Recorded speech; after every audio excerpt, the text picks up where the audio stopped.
hello everyone. Let me go live on Instagram.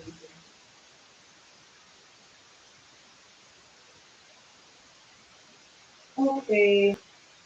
Hey people, I hope you all are doing well. This is Data Galata. I am live on IG and I am live on YouTube. You know what? Hold on. Let me do these in my Instagram. Hold on. Sorry to YouTube. I'm waiting for you guys to come on. Hold on. What's it? Really?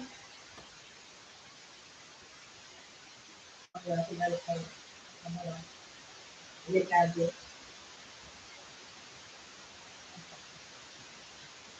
This video is going to be about female genital mutilation, split power, and the control of the female body.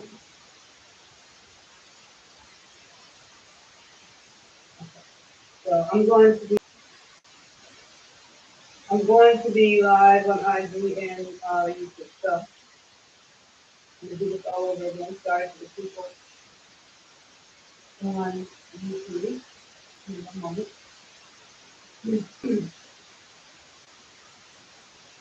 Okay.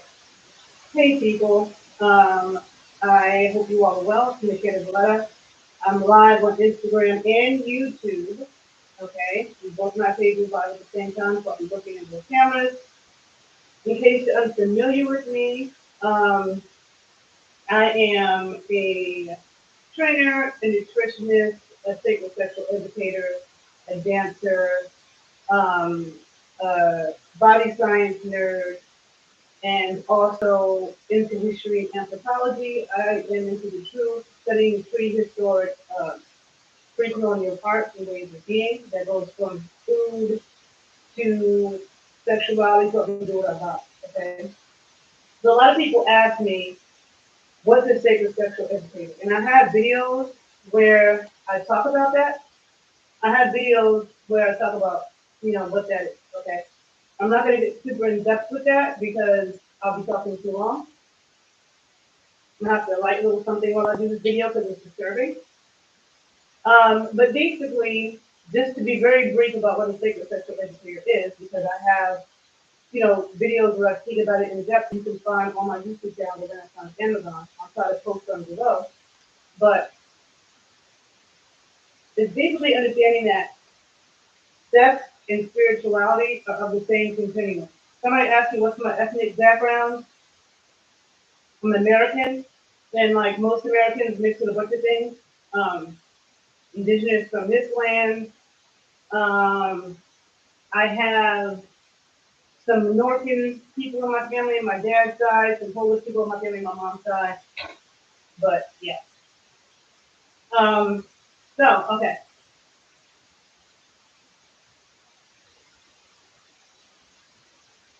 Indigenous cultures, everybody has some type of sacred sexual practice. Okay, so a lot of people know of Tantra. You keep taking my glasses on and off. I will put them on the feed, but I don't like having my glasses on. So a lot of people have heard of Tantra from India, which is, practice of, different sexual positions. And, I haven't studied Tantra too much, but I know it has probably to do with healing positions. My intro into it was Taoism. And hopefully you guys can hear me. On Instagram, I have this microphone is for Instagram. So sometimes this microphone goes out. So for people on Instagram, if you ever can't hear me, just let me know, okay? Um, but understanding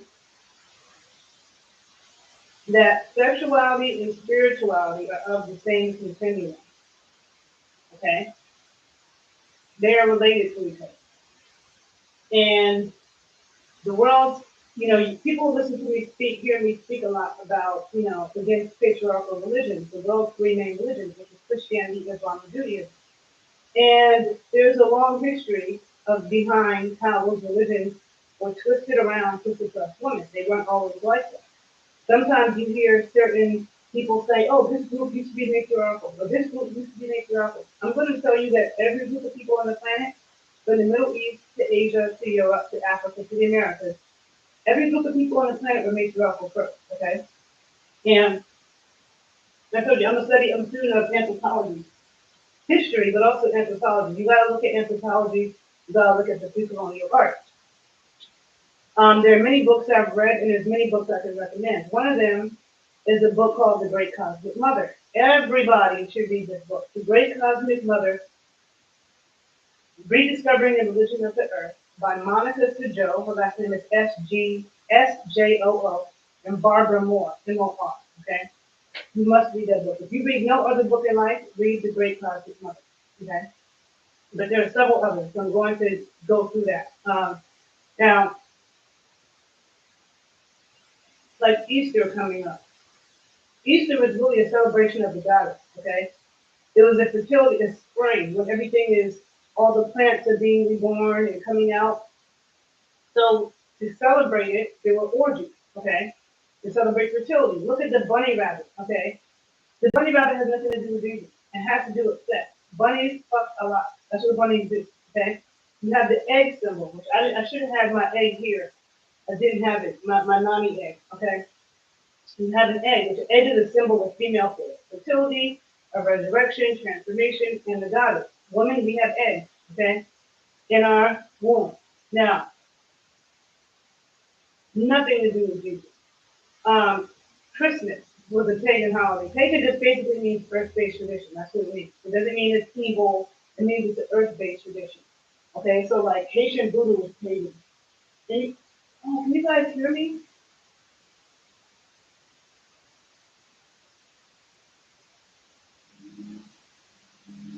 To the people on Instagram, did my mic go out? Because this mic is connected to my Instagram. And this mic has been going out. So you guys have to tell me if it goes out because nothing here.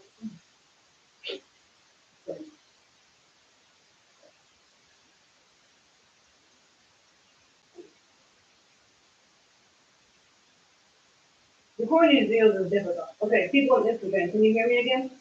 On Insta, this mic right here is for my Instagram people. So if it goes off, you guys won't hear me. People on YouTube will still hear me. So people, if this video goes out and you, okay, you guys are writing yeah. What are you writing yes to what? Okay, so this mic keeps going on and off. If it keeps doing it, I'm just gonna take it out. So these mics. Okay, forget it. The mic. I don't know. It took me years to use a fucking microphone, and then now I'm having all these problems. I always have technological problems. That's the reason why I don't have the videos with all the fucking animations and all that shit. I don't have time for that. I gotta give you the information, okay? All right. So my mic went out on Instagram. If you are missing parts, I don't know what you're missing. You can go to YouTube and you can hear it. Yeah, you can hear me now. I took the microphone off, so the sound won't be as crisp as it would have been if I had a mic. Okay. So back to what I was saying. Um, Christmas was a pagan holiday which had nothing to do with Jesus. Okay, the Christmas carols came from Gaudish traditions. The wreath, the circle, which is a feminine circle, the feminine symbol. Okay, you had kissing under the mistletoe. A lot of old Christmas songs were actually very sexual.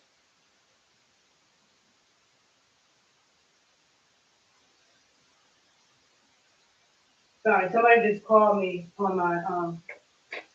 I have a lot going on. Okay, so Christmas was traditionally very sexual. Oh, and red and white. Okay, those are sacred colors. Red being the color of blood. Okay, menstrual blood. That's the woman's sacred fluid that can deplete our chi. Okay, white semen. Okay, that's the sacred fluid that can deplete a man's chi. Okay, or build it up. Same thing with the blood and semen, and also blood and milk. Okay, so what happens? Blood and milk are almost the same substance, except one has red blood cells and one has white. But they're almost the same substance. And they're when a woman bleeds every month, and then when she's pregnant, the blood stops, and what happens? She develops milk, which is white. Okay, so red and white are the sacred colors. Red being connected to the root chakra. Okay, The root chakra is where your genitals are, your sexual energy, that fire energy, right? In white, it's connected to your crown. So you have root to the crown, okay? Two very spiritual places. People talk about Kundalini energy, okay? What is that? Kundalini is the that sacred, it's that snake, okay? That snake that you see on every medical symbol across the world as snakes, okay? Going up a staff. And I don't know if they all have the bird wings. I know that America has the bird wings. Okay, so what is that? Okay, it's that sacred sexual energy going up the root, up the spine. From the root going up the spine into the crown, to the third eye. That's enlightenment.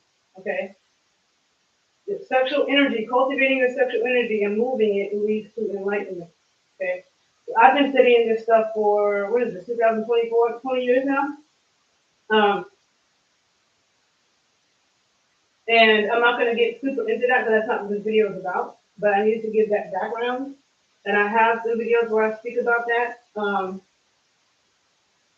Somebody said, very true, the Christmas song is sexual and the holiday is pagan. Also, the colors are sacred. Very true. Yes. Christmas is a time for also sex, okay?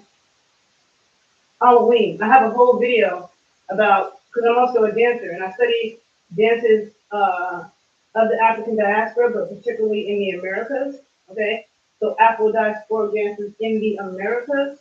So I study a lot of Haitian roots dancing, Afro-Cuban, Afro-Cubano, and that's a lot of different things that goes, it's both spiritual dances, okay, like the Orisha dances, the Abokra, the Arara, those are different African societies, but those are like folkloric. Then you have the social dances like Rumba and Simba and salsa rega. Like there's a lot of different things in the Afro-Cuban. Or you also have the Haitian Afro-Cuban dances, which are very different than the dances in Haiti. Okay, so study all of that. Afro-Puerto Rican, bomba y quena, salsa, some Afro-Dominican palo and congos, Afro-Brazilian samba. Try to do a little capoeira, but it's not my thing. I'd rather shake my ass. Afro-Colombian, champeta, and a lot of other Afro-Colombian styles, Afro-Peruvian, all of those, and then black girl dances from the U.S., okay? I'm not a good twerker. Always say I can shake my ass, but I'm not a twerker. Twerking is a particular type of dance. Same thing like bounce from New Orleans. That shit is not easy to do. Bouncing twerking is very different than the Afro-Caribbean, Afro-South American dances, which involve rise of hips.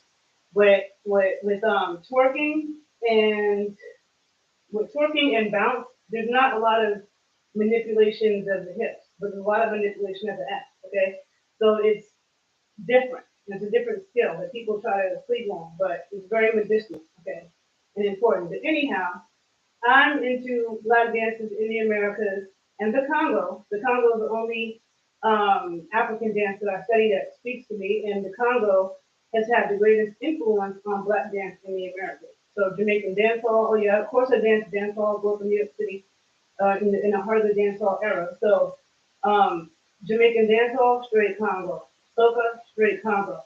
Afro-Cuban rumba, straight Congo. Merengue, Dominican Republic, Congo. Okay.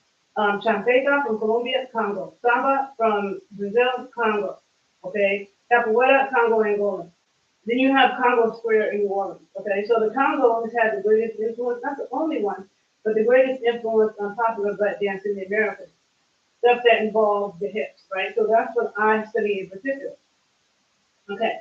So that builds up a lot of that Kundalini plate, that sacred sexual energy.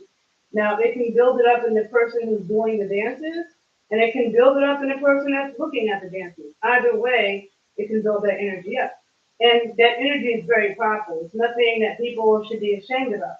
But the shame, okay, the shame comes from patriarchal religions, the world's main religions, and thankfully our religion is very religious. But the Catholicism, which I know Christianity fits, or I don't know which one it is. If Catholicism goes under Christianity or Christianity goes under Catholicism.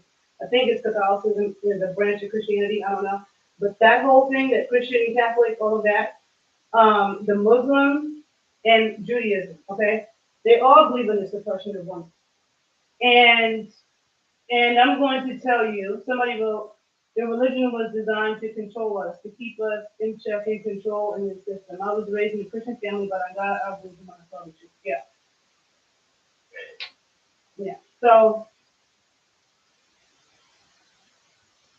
now, this is also a good book. Okay, The Woman in the Shaman's Body. Okay, The Woman in the Shaman's Body, reclaiming the feminine in medicine and reclaiming the feminine in religion and medicine. Okay. Right, see this? No, hold on. I'm going to show you something.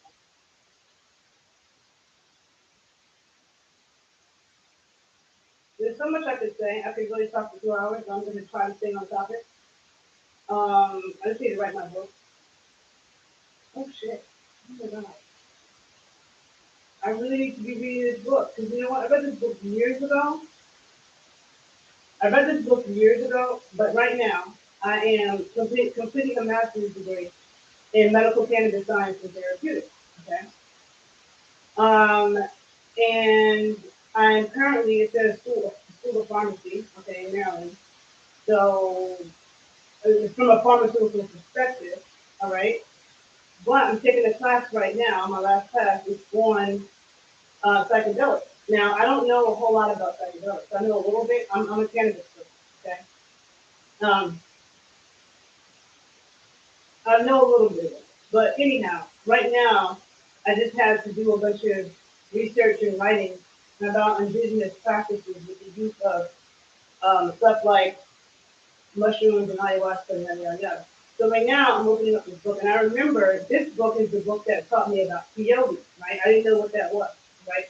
Peyote is something that comes from the indigenous people, like the New Mexico, Texas area, and it's a lot of people have heard of ayahuasca. Peyote is similar, and I had read about this in this book, and it was talking about how pregnant women would eat it when they were pregnant with their. So this is a hallucinogen, okay? I don't know if it's considered a psychedelic, but it's similar to ayahuasca. And they would consider it when they're pregnant. So that's how I knew about it. And then I ended up in Texas. I wasn't seeking out doing it though. I knew about it, but I wasn't like, oh, let me go try to do it. And I went to Texas, and I was with a Native American friend of mine, and I think he was Apache, and he told me, oh, I'm taking to the ceremony, and they're going to be passing around something to keep consuming it. He said, if you feel like you're getting sick, he said, when you call getting sick, we call getting well, right? So you feel like you're getting sick and you might be throwing up, you feel sick. To us, that's getting well because you're eliminating, right? So he said, no matter how sick you feel, just keep consuming whatever is being passed around. So he told me that, and Jazzy, that's dope about wanting to go back and study herbs. We definitely should talk about that. I want to make a video about that too. So there's a lot to say just about going back to school and education and like what path to go to like really get the truth and a well-rounded education. And then especially when you're working within health, there's a lot of BS. So that's the whole thing. But but yeah, so I remember when I went to the ceremony, okay, it was disgusting. They were passing around like a peyote tea. Then it was a tea. It was like some like ground up dirt stuff, like dirt form. And it was like also in the spongy. It was like 3, 4 different forms, at least 3, and all of them were disgusting. Okay, and when I was consuming it, it did make me feel sick. Okay, but it not only did it make me feel sick, it was so freaking disgusting. I could not keep eating. I can't eat things that are like nasty. It was. So I didn't keep eating. But we had to sit in front of the fire all night, okay? While people are chanting. And see, for me, I'd rather get up and dance all night. I'd rather somebody tell me, look, you can't sit down for 7 hours. You just gotta dance. and you got some badass drumming, like some dope ass Haitian drums, or some dope ass Afro-Cuban drums, or some like that shit. I could do that. And I smoke a blunt, drink some rum, I'm good. I'd rather do that than eat peyote in front of the fire and not be able to move and listen to the same simple chanting all night. That'd go because but respect for it. I'm just saying I wasn't speaking that out. But anyhow, I learned about that in this book, and just now I was opening it up to read something else, and I opened it on a whole chapter about mushrooms and all that. So it's telling me I need to revisit that in this book. But okay, so what I was looking for. Okay, so hold on. There is First of all, you can't deal with the goddess and female shamans without dealing with sexual energy. Like I said, sexual energy and spiritual energy are of the same continuum. That's the reason why people who are so sexually suppressed are pervs. All the pervs and shit, they be sexually suppressed. Okay, it's not good. It's not healthy. We are sexual beings. Okay, we all come from sex. That's how we got here. Okay, our parents had sex. We are sexual freaking beings. All right, we're animals. Okay, so there is a whole chapter, okay, about eroticism, ecstasy, in trance, okay, in this book. Ooh, but okay, so I'm gonna read something because I'm married, right? So let me see where I'm gonna start at. All right. Okay, so this says ecstasy and trance can be used interchangeably. Though anthropologists generally use trance to refer to both, and historians of religion similarly rely on ecstasy, I like to differentiate between the two terms. Trance is a hyperlucid state of sensory overstimulation triggered by music, noises, and odors. The images, auditions, and experiences of trances are generally forgotten afterwards. Ecstasy is a state of sensory deprivation and withdrawal. Think of fasting, silence, and darkness. Experiences during ecstasy are not only remembered later, but can be revisited again and again.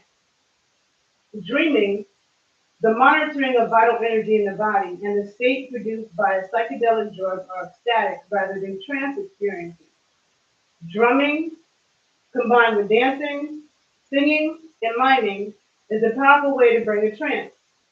During shamanic performances, participants may stamp their feet to one rhythm, clap their hands to a second rhythm, and sing syllables to yet a third.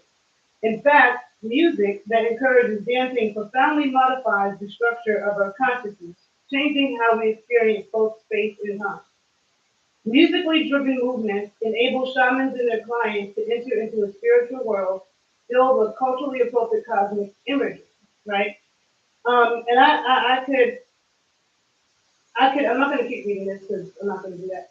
But this book has, whole parts too where it's talking about, the eroticism involved in it.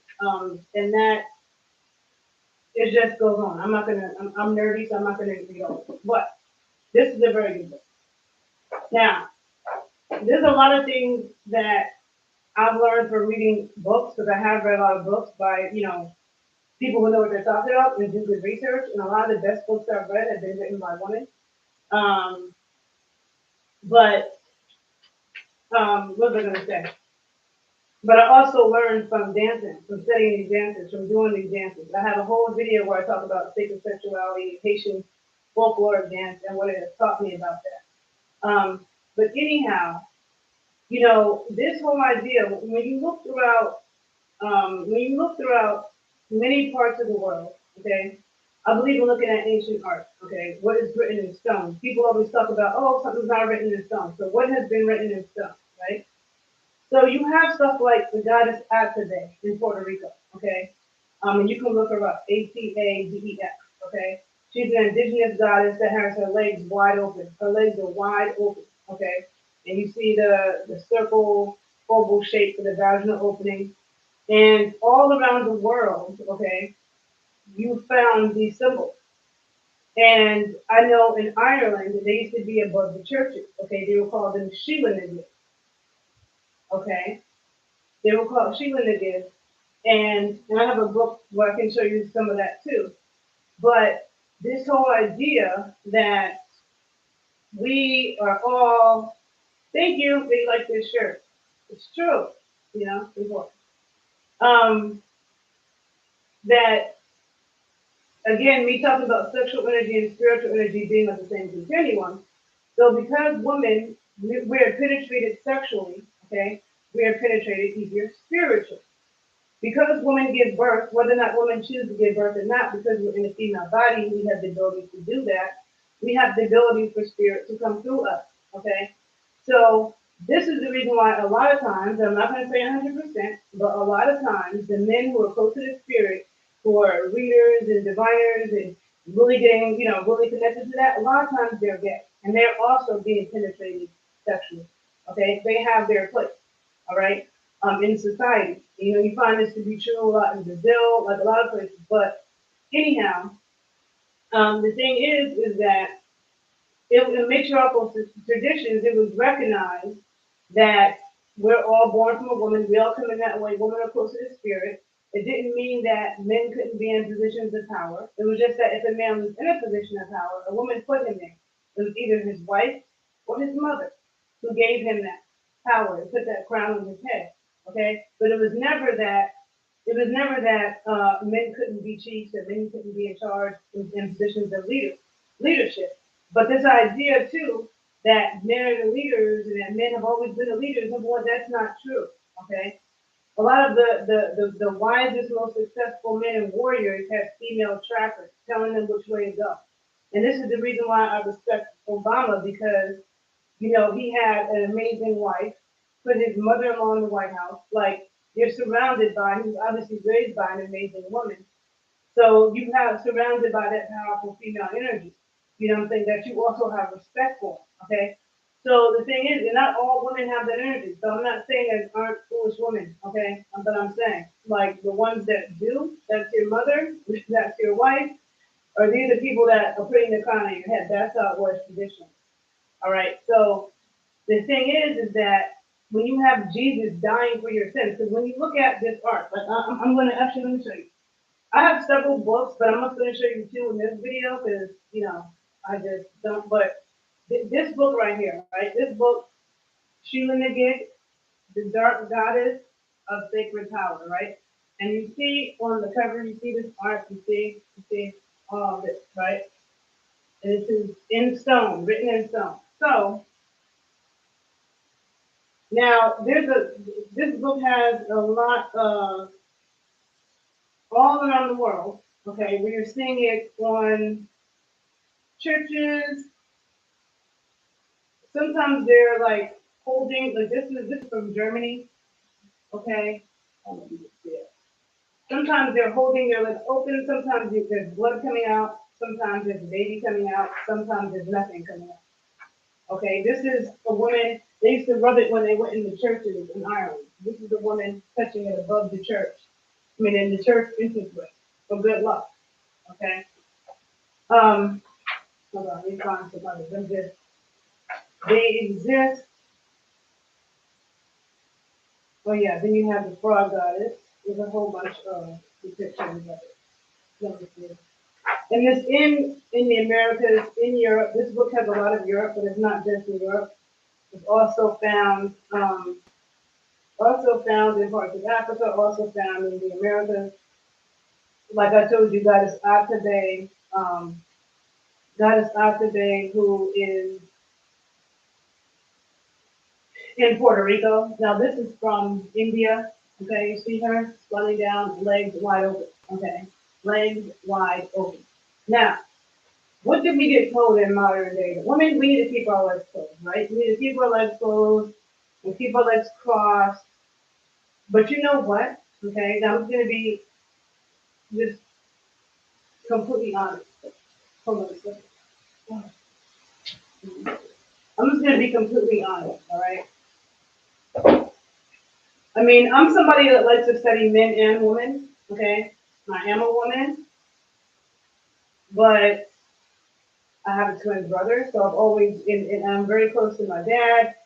And I would observe those are two men that were around me that weren't trying to impress me, you know. And I just, from little, okay, just have been observing differences between men and women. Like there are things that we have that are in common, okay. Some things that people say are different about us aren't different about us, okay. Because we actually have a lot in common. But there are things about us that are different, okay. And thank you for the compliment. Um,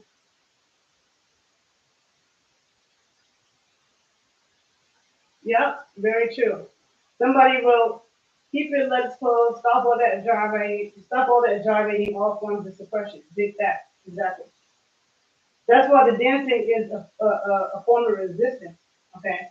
Black women shaking and gyrating is medicine, but it's a form of resistance as well.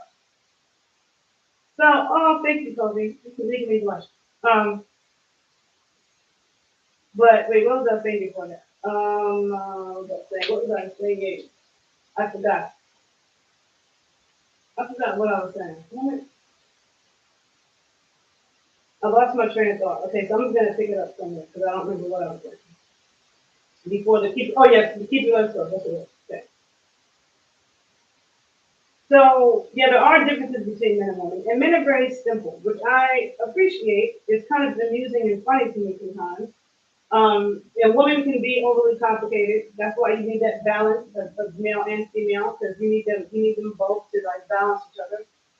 But if women in the world, okay, if women in the world, all over the world, just sat around, their legs wide open, okay, with no fucking underwear, no pants, okay, just legs wide open, we would take over the world if we had ways to protect ourselves from violent men. So let's say we had our legs wide open, but we had pit bulls that will attack your ass. Okay, we had pit bulls. We were trained in weapons training.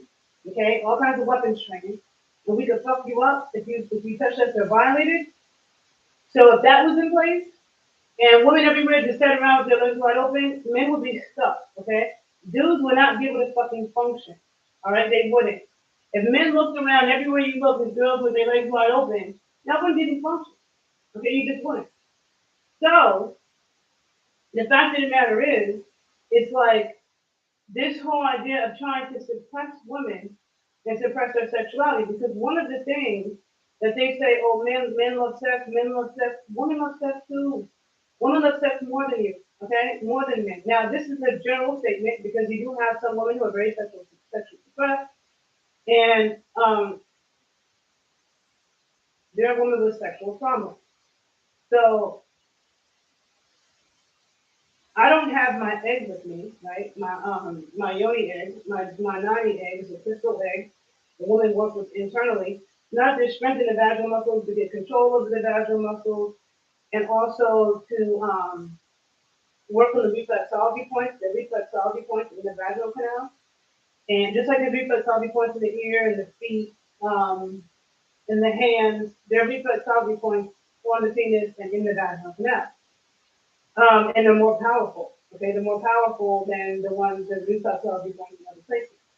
So when a woman puts an egg inside of her, it also works with those reflexology points and helps to transform energy and dissolve energy. And so when people have reflexology points affect our meridians. I'm not going to get too much into this, but they affect our meridians, which are like veins of energy, which is different than like chakras, which are vortexes of energy up your spine. Meridians are veins of energy. They're associated with different organs and different emotions. And when something traumatic happens to somebody, or you see something traumatic, or something traumatic happens, sometimes it can cause certain meridians to run backwards. And when then that happens, okay, that affects your hormones and your health and your emotions and a lot of different things. And no matter how much therapy that person goes to, whatever, it won't be right until they fix that energy field. Okay, damaging the energy field. And so I'm not gonna. I'll do another video where I get into that more. But um, when you have women and men have sexual trauma too, and that to me is actually harder for me to the sexual trauma that happens to men is hard for me to like understand and work with. I actually think it could be more difficult than with women. Maybe I'm not going to say that. I'm not going to get too much into that. I'm just going to say that when a woman puts that egg inside of her, whether she's conscious of it or not, it stimulates and massages reflexology points. Okay, and the crystal or the stone has its own metaphysical properties, its own properties in itself. Then it's the shape of an egg. An egg naturally transforms energy. It transforms, right? And then it's massaging those reflexology points. So it can help balance a lot and work on a lot of trauma that a woman could be dealing with.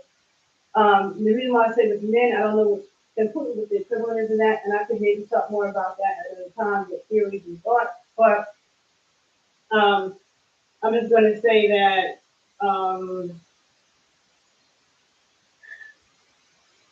there's a lot of trauma that exists. Okay, so that's a real thing. And when I started teaching my course, my sensual strength training course, um, that's when I started to really discover that. Okay, I worked with a lot of women with a lot of different things that had happened. There's sexual trauma, but then there's birth trauma, which can be almost just as traumatic. Studies show that the type of trauma that it might cause to women's brain waves and stuff like that is just as traumatic. So you have, all those different things that will need to be worked on. And the dancing is really important. Okay. So the dancing and the working with the eggs, both, not only does it help generate sexual energy, but it also helps to shake off stuff. Okay. Shaking off trauma, shaking it off, regenerating energy, moving it around, you don't want to sit stagnant in any of that. Okay. No matter how hard anything is, right? Um, so with that being said, it's like whenever we have ever gotten any education on sex, like in school, it's always been about the negative side, like the bad stuff that can happen, which is important to know. But it's just been this is the penis, this is the vagina, this is sperm, this is the egg, this is the baby, these are all the diseases you can get, and that's it.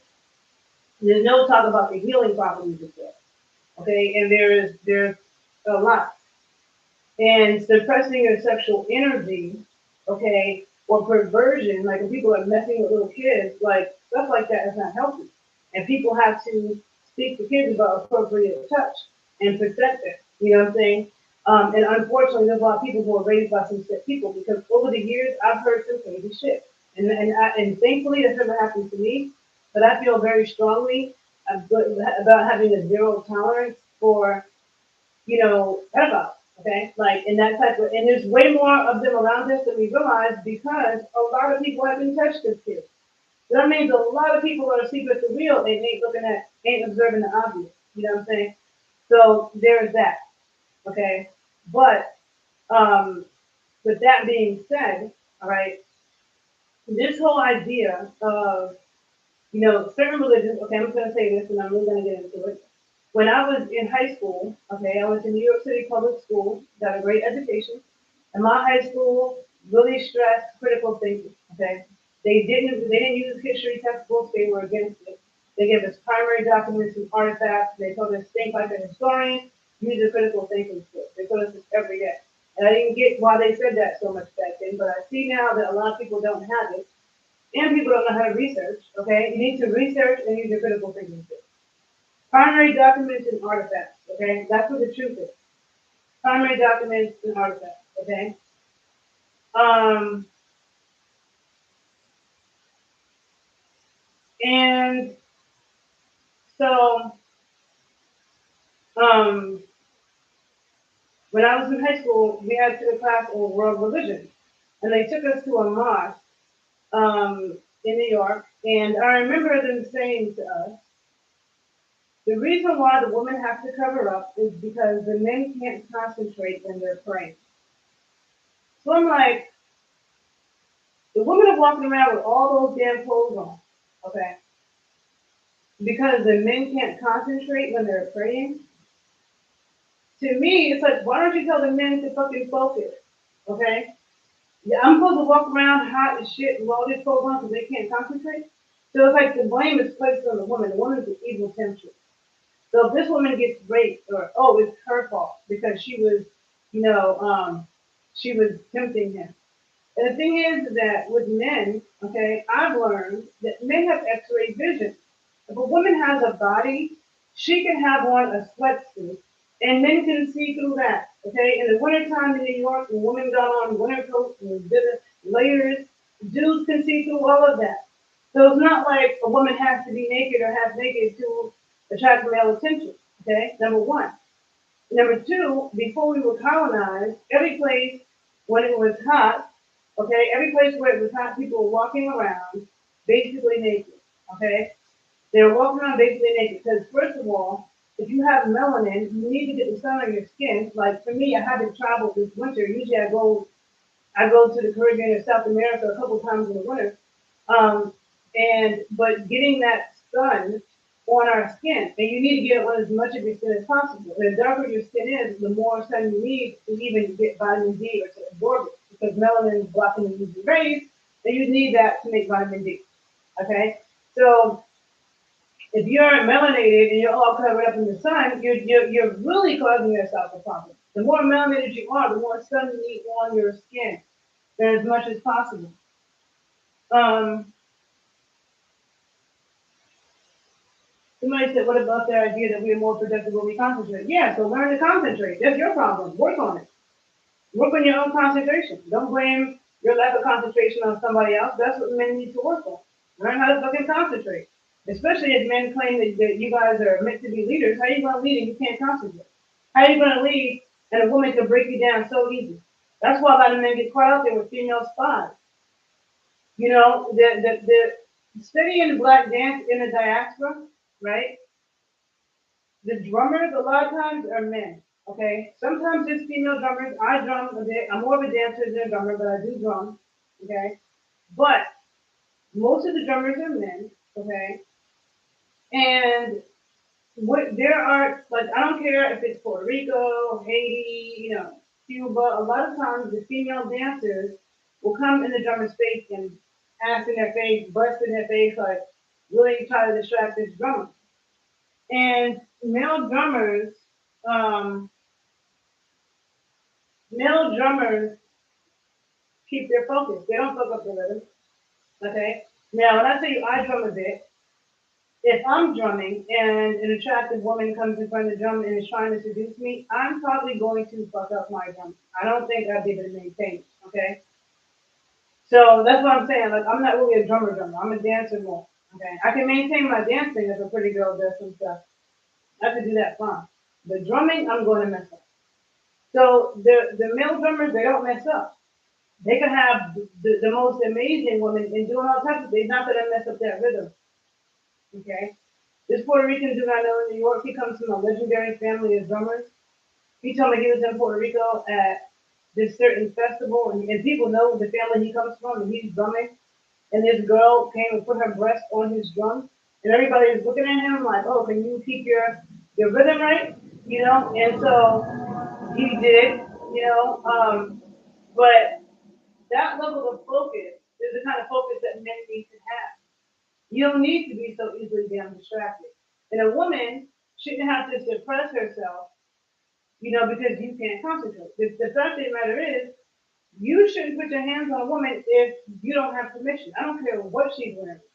I don't care if she's butt ass naked with glitter. If I ever feel like getting dogs, I don't feel like taking care of pets. But if I had 2, 3 pit bulls, okay, and I was someplace where it was legal to be outside naked, I would fucking grease up, put a whole bunch of gold glitter on me, go outside with my dog. I don't care who looks at me. You can look at me if you want, but you're not going to touch me, okay? The reason why women a lot of times do suppress themselves, they don't want to get touched. And again, that can happen whether a woman is fully dressed or not. There are little kids that get touched. They're not trying to seduce anybody. There are women who are fully dressed and they get raped. Okay, so there's no formula to what a woman. The fact of the matter is, a man shouldn't be putting his hands on somebody if you don't have permission. Period. And that would be simple, right? But when you look at certain societies where before colonization, and even now, you can go to places in the Amazon, sometimes in Africa, where people still got their breasts out, their nipples out, mother, grandmother, mother, and child. Okay, nobody's tripping. Nobody's raping these women, okay? There's very few places on earth like that now, okay? But there was a lot more before colonialism and religion, and colonialism and religion said, put on more clothes, and the woman's the equal temptress, and this whole idea that women need to suffer in childbirth, and that we need to suffer, that sex is supposed to be miserable for us, which is why they're cutting off women's clothes, okay? So the whole history, um, yeah, somebody said, sounds like the church I used to be in. We couldn't even wear open toe shoes. Glad this reason that oppressive shit. Yeah, you know what? I didn't grow up in church, but when I was 14, I had a cousin that got married in Virginia in a church, and I had on a long dress. It was like a long, flowy dress and some open toe sandals, no stockings. It was hot as hell in Virginia, okay? It was summertime. And my aunt saw me, like, oh, you have on stockings? Like, what are these stockings on for? Like, I have on a long dress and open those sandals and it's hot. Stockings, like they're so dumb. No, I can't. Um, but anyhow, and also I remember when I was a little girl, there was one time that my dad there was a Muslim woman, that's always stayed in my mind. There was a Muslim woman with all those fabrics, right? She had it all, everything covered up. And my dad pointed her out. He said, you see that woman? That's a woman that doesn't want to be free. Because this is a country where women have more rights than they do basically anywhere in the world. And she's choosing to walk around all covered up with all those clothes because a man told her that she has. And my dad said, fuck that shit. Don't ever let a man tell you what to do. Okay? Think for yourself. Don't do something just because a man's telling you to do it. And so it's true. So when I see women with the hijabs and people think that's very empowering, that's not empowering to me. You'll see women in Miami, you know what I'm saying, in the Middle East, in Africa, where it's hot as hell, with all these fabrics on, okay? That's ridiculous, okay? It's ridiculous. And all of that has to do with the fact that, oh, the woman's a distraction, and that's what it's about. So now those are the same communities that are over here practicing cutting off women's clits. Now, I don't believe that little boys should be circumcised either, okay? But what's happening to girls is a lot worse, okay?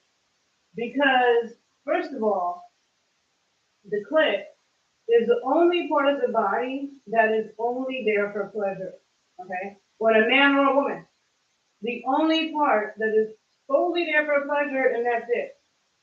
No other purpose. And it has more nerve endings than any other part of the body, on a man or a woman, okay? Far more sensitive. Men can't even ever imagine what it feels like because you have no part of your body that has that many nerves. Also, the clit is not just the the button that you see externally. It's not just that. The clitoris is also internal. I wish I had a drawing. I used to have a necklace that I had designed that showed it. We did it made again because I lost it. But you can also Google the internal clitoris, and you see the anatomy of it. It's like it's a huge bulb internally that actually surrounds the opening, well, surrounds the walls of the vagina and goes a few different directions internally. So it's not just the external part that you see. So the fact that what they're doing to these girls, which is happening in a lot of parts of Africa, especially places like Sudan, but it's happening in Ghana, it's happening in Senegal, it's happening in Nigeria, it's happening everywhere. Okay, all the African countries. Some of them, it's a lot more than others. Okay, I think Sudan they said 97% of women. Happens in Ethiopia. So some countries are more than others. Guinea, um, Gambia. Okay, I did a video recently about Black American women being unalived in the Gambia and just the whole energy towards women. And I see a lot of African countries where that's the case. Like if you're a woman, you got to be quiet, cover up, dumb yourself down. People really not gonna take you seriously in some of these countries if you don't have a husband. Like, you know, That's not a place I want to be. Okay, it's not. Like people might be like in Latin America, in Cuba, in Colombia, like people might be booed up a lot. I didn't see this as much in Dominican Republic, but Colombia and Cuba, everybody is like in love and in a relationship. Cuba, Colombia, I feel like it's a lot like that, but it's like so. But they don't. So it's, for them, they might be very relationship oriented, but it's not like if you're a single woman and you're there, it's not like people aren't going to take you seriously, or you can't communicate with men in business. So it's not like that. Okay. Um, but anyhow,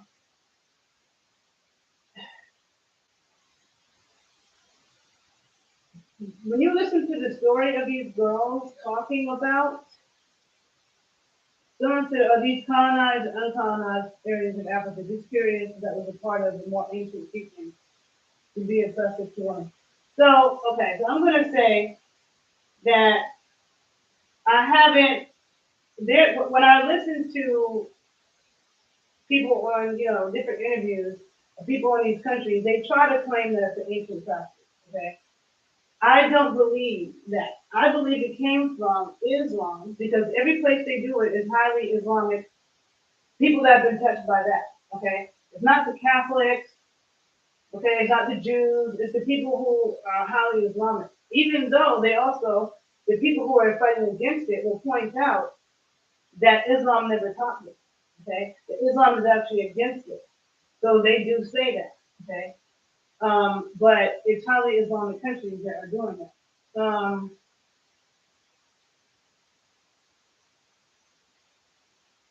Wow. Um, yeah, so I was reading comments. So and I also know that even in America, like in the 1800s, there was a white gynecologist who was trying to talk about cutting off women's clit, and he was presenting it to the College of Obstetrics or whatever, because he said women were masturbating too much. And so to make women an obedient wife who's just going to focus on being a wife and a mother and not have a desire to masturbate all day, let's just cut off their clit. And the College of Obstetrics got mad at him, not because he proposed that, but because he proposed it, it caused a lot of women to look into the idea that the clit brings them pleasure. They didn't even like the fact that he brought that attention to that subject, right? So, so a lot of these girls, they're saying they're like 7 and 8 years old. Oh my God. Oh, trying to tell the story makes me cringe. Oh my God, it makes me cringe. Like, and this is the thing, like, in my work of working with women, I've come across a lot of things, a lot of different kinds of traumas, but I've never come across women who are dealing with this. And it makes me so squeamish that I'm like almost like if I was ever presented with it, it would be hard. And I don't I probably shouldn't even be saying that publicly, but it's just so hard for my mind to fathom. Okay, like it's even hard for me to talk about it.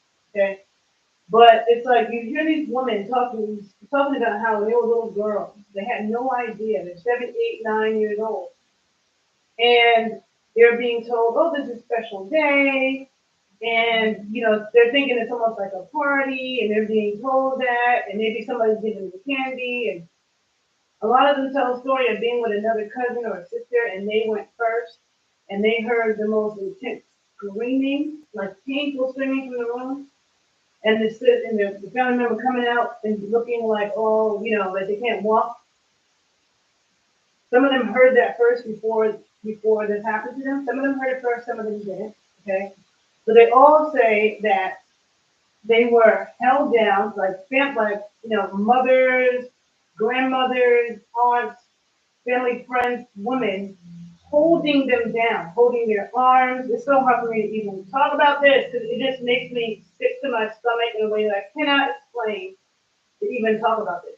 But holding their arms down, their legs down, pinning them down, and taking a razor blade. There's a woman that they call a cutter that, oh my God, they take a razor blade and either cut the girl's clit off or cut off her clit and her lip like her inner lip, okay, and throw it away, and then sew her vagina.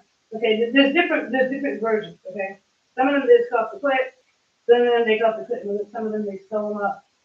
And when they sew them, they leave like a little hole, a tiny little hole for the pee and the menstrual blood to come out. The hole is so little that a lot of times the blood can't even come out when a woman on the menstrual cycle, so it has all kinds of problems. Oh my God, it's making me so sick. It's making me sick. Oh my God, so on. Then, when they want to have sex, they get married, they get opened up, and they say that's more painful than getting the initial thing. And sometimes they get closed back up again. They have a baby, they get opened up. A lot of them die in childbirth. A lot of them, 1 out of 4 girls died when they do it originally. They do this with no anesthesia. That's trauma, okay? I don't care. There is no good reason. There's not, I don't care what somebody says. I don't care what religion you are. I don't care what the fuck you're talking about. There's absolutely no way that shit is okay. And a lot of these African countries, they can barely say the shit. Like the people who know it's wrong, they're activists about it, but they still tiptoeing around it, still wearing all those clothes. I don't want to go to no country where if I have this on, I might end up in jail. I don't want to be there. Okay, I don't. I don't want to be in any country where if I have this on, a man can rape me, and it's like they like the police and everybody's like, oh well, you should have been wearing that. That's not going to happen right here.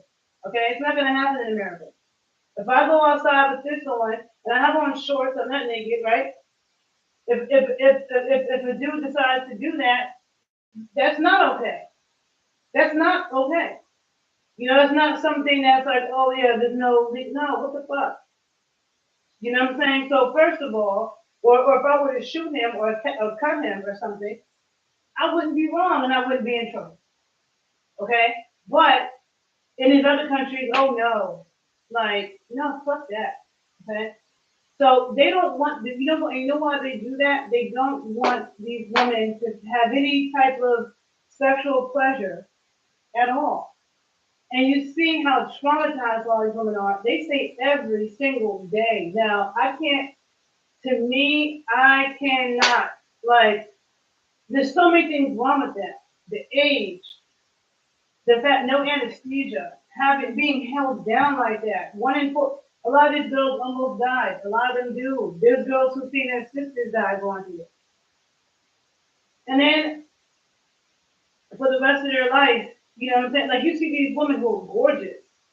Okay, actually, Idris Elba, his wife, I think she's from Sudan, and that happened to her mom. Okay, she grew up in Canada, so a lot of times if they grew up in Canada or Europe or America, that's when a lot of them wake up. Because they grew up in America, they grew up in Canada, they grew up in Europe, and they're like, oh, hell no. Even though people are still doing it in these countries and it's illegal, but you have some people from those countries who go there and still do it in secret. But it's not nearly, a lot of times the people who wake up about it and really realize this is crazy and wrong, they have grown up outside of the country. Okay?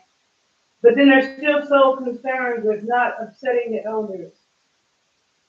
And I looked at a video where this little, I can't remember where it was. I can't remember if it was Gambia or if I was looking at Sudan. I don't remember. But, because it's countries a lot of those countries.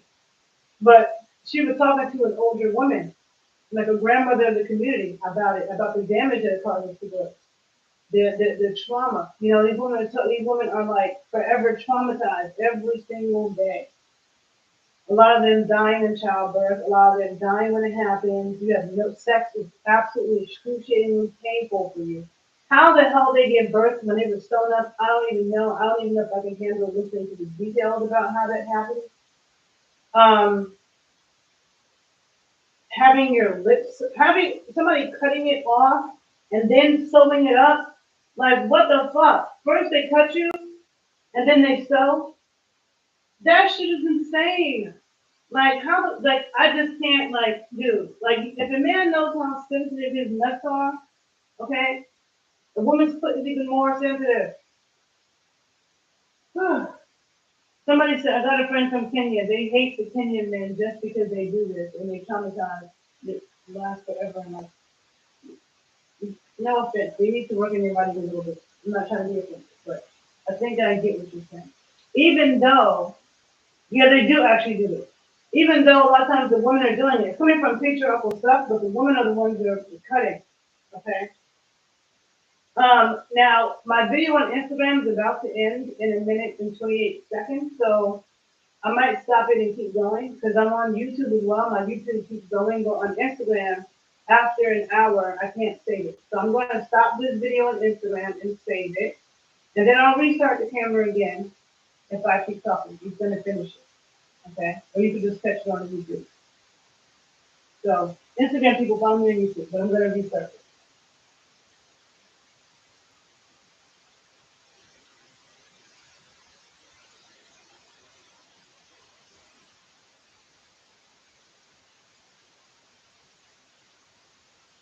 Hold on, YouTube. Yes, it is awful. Isn't it awful? It's terrible. Hold on. Hold on.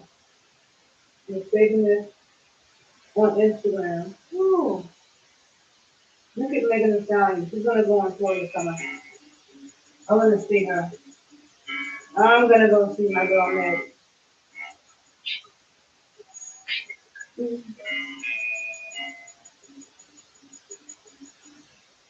Sorry, hold on. I just need this to save on Instagram.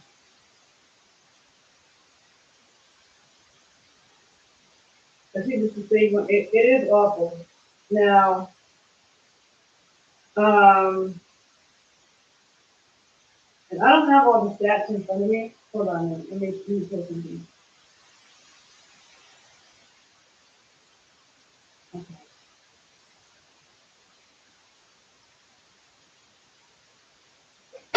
Okay. I'm gonna put my Instagram camera back on. Um,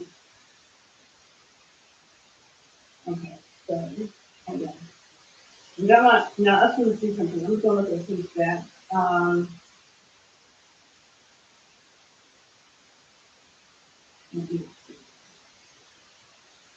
Okay, so in terms of female genital mutilation, it says Asian countries that have female genital mutilation practices include India, Indonesia, Malaysia, Sri Lanka, Bangladesh, Thailand, Brunei, Singapore. Yeah, Singapore currently has a bad problem with it. Cambodia, Vietnam, Laos, the Philippines, Afghanistan, Pakistan, and the Maldives. Female genital mutilation is also reported in New Zealand and Australia. Okay. Now, I'm looking at this UNICEF data. It says over 230 million girls and women worldwide have undergone female genital mutilation. And it says that the largest share of this total was over 144 million is in Africa. Okay, so the largest amount is in Africa with over 144 million. Asia follows with 80 million, and a further 6 million are in the Middle East. Okay, and another 1 to 2 are affected in small practicing communities and destination countries for migration and mixed. Okay, there's an African girl I follow on YouTube. I'm gonna post her video, her page. I'll post it on my YouTube channel. So the people on Instagram definitely follow me on YouTube with the Renaissance Amazon. And the people on YouTube follow me on Instagram because I post my books and stuff on Instagram. So you can get more of that. And I post more dance videos on Instagram than I do on YouTube. So follow me on Instagram. But this is African, I think she's Ugandan. And she did a video about this female genital mutilation recently because the reason why it's come up, I knew about it, but it's come up recently because the Zambia, okay, which is a country that a lot of Black Americans are choosing to move to, Black American women held to the death knell. Am I going to move to a country where that's practiced on a high level? Because you know, good and goddamn well, they don't respect women in a country like that. Oh, hell no. Okay, so, whatchamacallit? there was a law. They're one of the countries that, some countries don't have laws against it. For Gambia, there was a law passed against it. Okay, there was a law passed against it, and now they're trying to overturn the law. Okay, they're trying to overturn the law that female genital mutilation, and some of them don't like you to call it that. Okay, some of them are like, oh, don't call it genital mutilation. Call it, thank you, call it cutting. Cutting is politically correct, but it is mutilation. There's the whole thing with the trends and thing. I'm putting the Z in it so I don't get flagged because I'm anti-trans. Okay, so I'll put the trans Z. All right, that's the thing with them. If you're cutting off your genitals or sewing up you have a trans man who wants to sew up her vagina and cut off a chunk of her arm skin to make a fake penis, you're tripping. Okay, I don't care. You can have a male spirit and a female body all day, but it's always existed. We've always had dykes and pretty dykes and whatever the hell ever else. But when you decide that you want to start cutting off parts of your body, sewing up parts of you're a woman. You bleed every month. You get reminded every single month you're going to bleed. So what are you going to do? You're going to sew it up and try to make a fake penis and you're bleeding? What? No. And a real dick gets hard, it pulsates, and you can't do that. You have dead skin. What is it? Okay? If you were born a man and you think, oh, I'm going to be a trans woman, there's been men with female spirits all day in every part of the world. You want to wear dresses and do that. But don't expect me to call you a woman because you're not. And number two, if you cut off your genitals and try to make a fake one, because not all of them do that, but I'm talking about the ones that do, it's not like a real vagina. Okay, real vaginas pulsate. They get wet, they change, they do. That's not, no, okay? That's not it, okay? So there's something wrong with anybody who's mutilating themselves. And there's something wrong with mutilating people, okay? And then to do something that you, at least when somebody, if they're undergoing any kind of surgery, they get anesthesia. They get put to sleep and they get anesthesia. To take sharp razors and hold somebody down. In America during slavery, okay, there were white male gynecologists who were, when they wanted to practice gynecological surgeries, they practiced it on enslaved women, okay? And there were other enslaved women who held this woman down while she got mutilated and operated on with no anesthesia, okay? So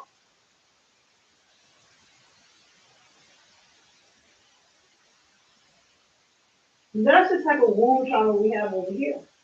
We also have one enslaved women who were raped and had to give birth to children that, you know what I'm saying? So that's the type of womb trauma we have.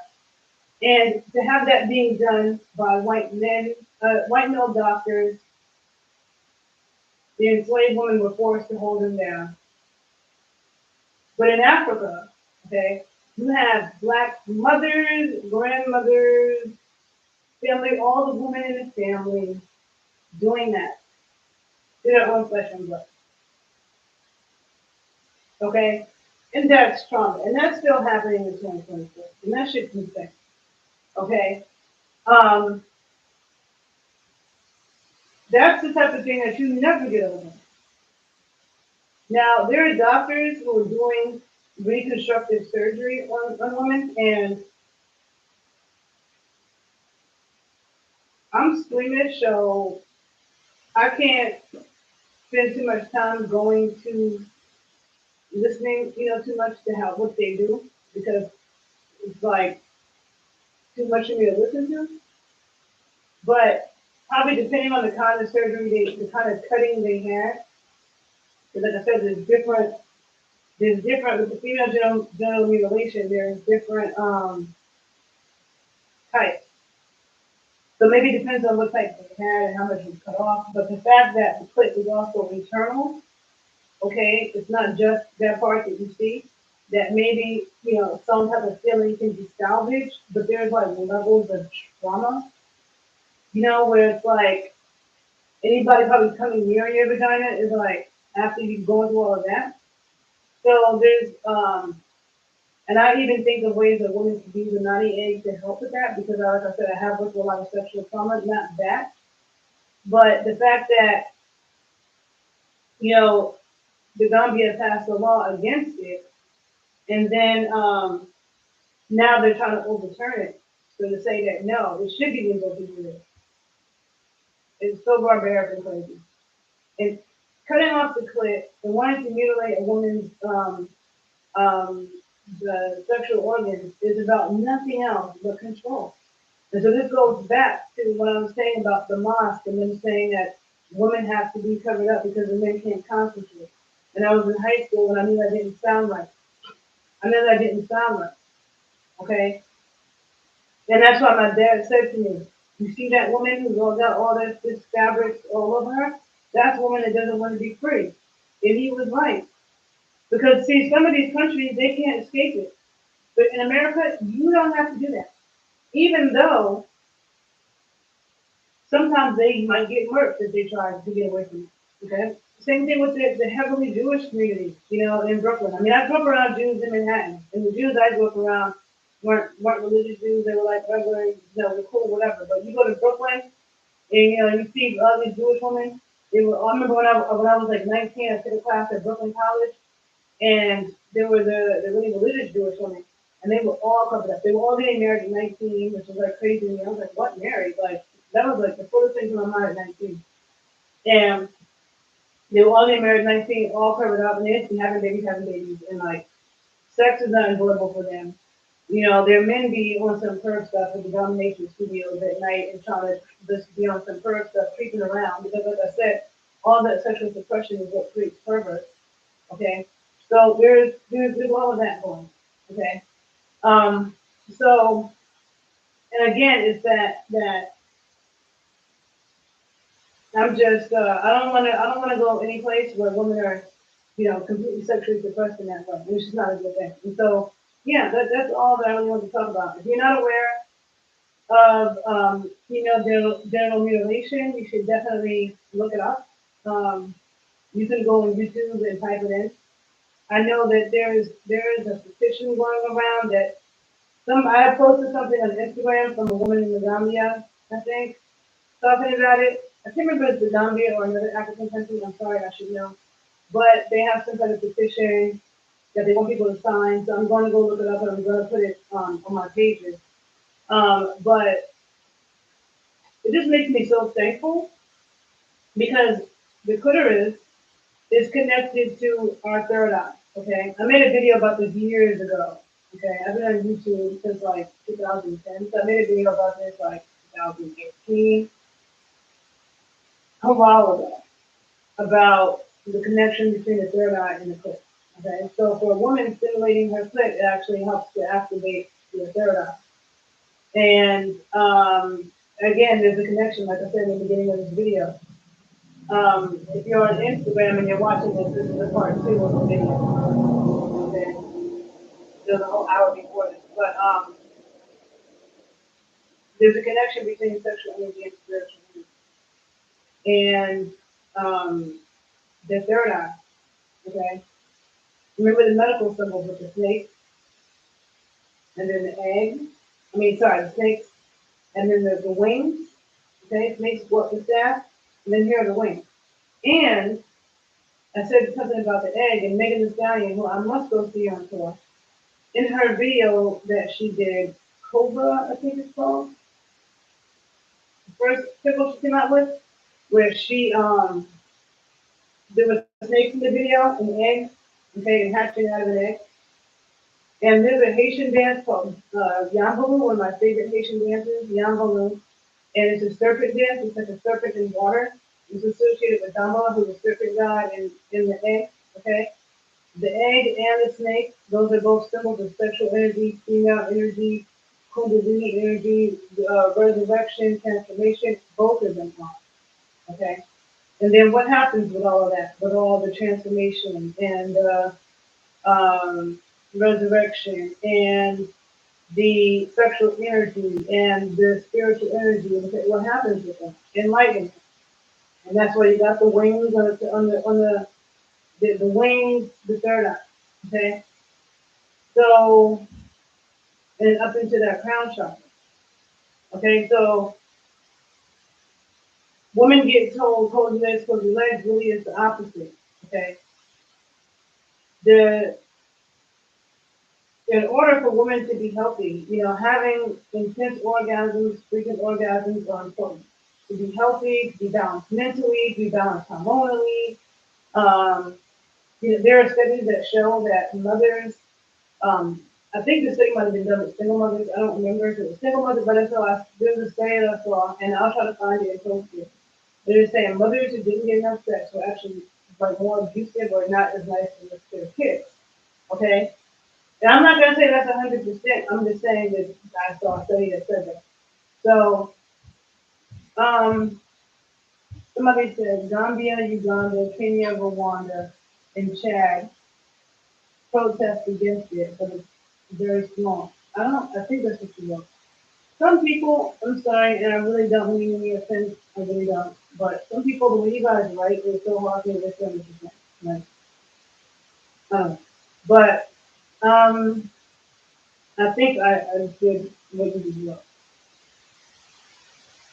What? No, actually, I don't. But yeah, I've had to talk about this. So for women, who that happened to, I just all I can say is I'm sorry about that, and I just hope that um, like it's hard for me to do too much research into the reconstructive surgery. I know it exists. I know there are a lot of women who said that it helped them and that their self-esteem was totally shot when they were like that. Totally shot. Okay? And it's something that daily uh, stress, daily pain, I will say that for any woman who has gone through that, a lot of times the nipples is also connected to the clit. Now, I don't know how a clitorectomy or female genital mutilation, I don't know how that affects a woman's nipples. I don't know if, not all women have sensitive nipples, but there is a connection between, like when you look at studies, it shows that the part of the brain that gets activated when the nipples are stimulated is the same part of the brain that gets activated when the clit is stimulated. Okay? Some women may not feel that connection, some might. I don't know when you get mutilated like that how it affects the nipples. Like if they have any type of trauma with that or if it's painful or pleasurable. But if it is pleasurable, I would say stimulating that a lot. If they were, and there's different types of surgery, but somehow if you're able to get to the sensitivity to the internal clitoris, because yes, there's an external part which is mutilated, but trying to get to that internal part using cannabis oil. Okay, cannabis oil is very not just arousing, but it's also very eliminates pain. Okay, so cannabis infused coconut oil is good for women who are dealing with painful sex of any sort because it helps to calm down the pain. Okay, it helps to bring the blood flow. It helps to increase the sensitivity and arousal.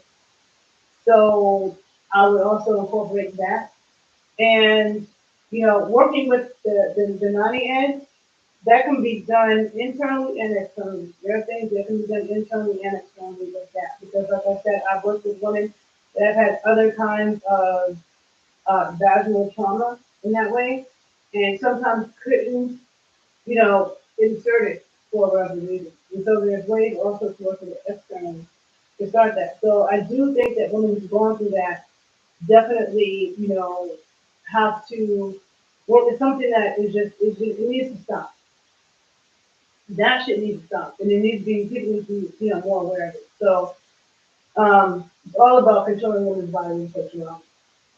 Um, and this is the reason, and the woman who, everything, your everything's intact, Love your clit. Give thanks. Okay. Don't be ashamed of being around. Um, don't be ashamed of getting your sexual needs met. Okay. And wanting that and being proactive about that. Life is short, and it's an important part of our health for men and women to have good sex and move sexual energy. It's important. Okay. And so I think I said what I needed to say in this video. I showed the book I wanted to show, The Great Cosmic Mother, Woman in the Shaman's Body. I like the title of the book. Also, the Women gave one. And I'm going to stop talking. I think I'm talking enough. Okay.